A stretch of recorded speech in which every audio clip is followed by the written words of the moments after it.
ನರಸಿಂಹದೇವರನ್ನ ನೋಡ್ಲಿಕ್ಕೆ ಹೋಗಿದ್ವಿ ಅಂತ ಹೇಳ್ತೇವೆ.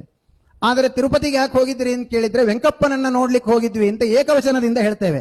ನರಸಿಂಹ ದೇವರು ಅಂತ ಬಹುವಚನ ಪ್ರಯೋಗ ಮಾಡ್ತೇವೆ.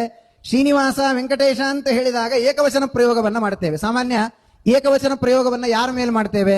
ಯಾರು ನನಗೆ ತುಂಬಾ ಬೇಕಾದವರು, ಯಾರ ಜೊತೆಗೆ ನನಗೆ ತುಂಬಾ ಸಲಿಗೆ ಇದೆ ಅಂಥವರ ಮೇಲೆ ನಾವು ಏಕವಚನದಿಂದ ಮಾತನಾಡ್ತೇವೆ.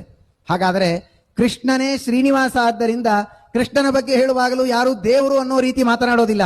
ಕೃಷ್ಣ ಅಲ್ಲಿ ಅಂಬೆಗಾಲನ್ನ ಇಟ್ಟ, ಅವನನ್ನ ಕೊಂದ, ಇವನನ್ನ ಕೊಂದ ಅಂತ ಹೇಳ್ತೀವಲ್ಲ, ಹಾಗೆ ಶ್ರೀನಿವಾಸನ ರೂಪವೂ ಕೂಡ ಅದು ಎಲ್ಲ ವರ್ಗದ, ಎಲ್ಲ ಜಾತಿಯ, ಎಲ್ಲ ಜನರಿಗೂ ಕೂಡ ಅವನಲ್ಲಿ ಇರಬೇಕಾದಂತಹ ಒಂದೇ ಒಂದು ಗುಣ ಅಂದ್ರೆ ಅದು ಭಕ್ತಿ.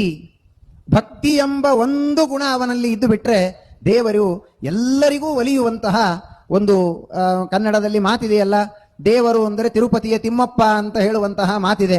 ಹಾಗೆ ಎಲ್ಲರ ಮನೆ, ಸಾಮಾನ್ಯವಾಗಿ ಈ ಮಠಗಳಲ್ಲಿ ಸಂಕಲ್ಪ ಮಾಡಿಸೋರಿಗೆ ಗೊತ್ತಿರುತ್ತೆ.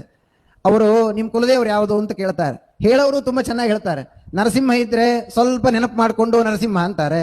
ಇನ್ನೊಂದು ಯಾವುದೋ ಕೃಷ್ಣ ಇದ್ರೆ ನೆನಪು ಮಾಡ್ಕೊಳ್ತಾರೆ.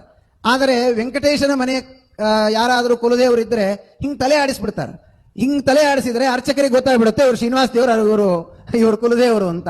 ನಮ್ದು ಅಂತಂದ್ರೆ ಓ ಹಾಗಾದ್ರೆ ಇವರು ತಿರುಪತಿ ತಿಮ್ಮಪ್ಪ, ಇವರು ಕುಲದೇವರು ಅಂದ್ರೆ ಅಷ್ಟು ಮನೆಯ ಎಲ್ಲರಿಗೂ ಕೂಡ ಮನೆಯಲ್ಲಿ ಆರಾಧ್ಯನಾದಂತಹ ಭಗವಂತ ಅವನು ತಿರುಪತಿಯ ಶ್ರೀನಿವಾಸ. ಆದ್ದರಿಂದ ಆ ಭಗವಂತನ ಬಗ್ಗೆ ಯಾವ ಯಾವ ಭಕ್ತರಿಗೆ ದೇವರು ಒಲೆದ ಅಂತ ನಾವು ಒಬ್ಬೊಬ್ಬರ ಹೆಸರನ್ನ ಹೇಳುವುದು ಕಷ್ಟ ಇದೆ.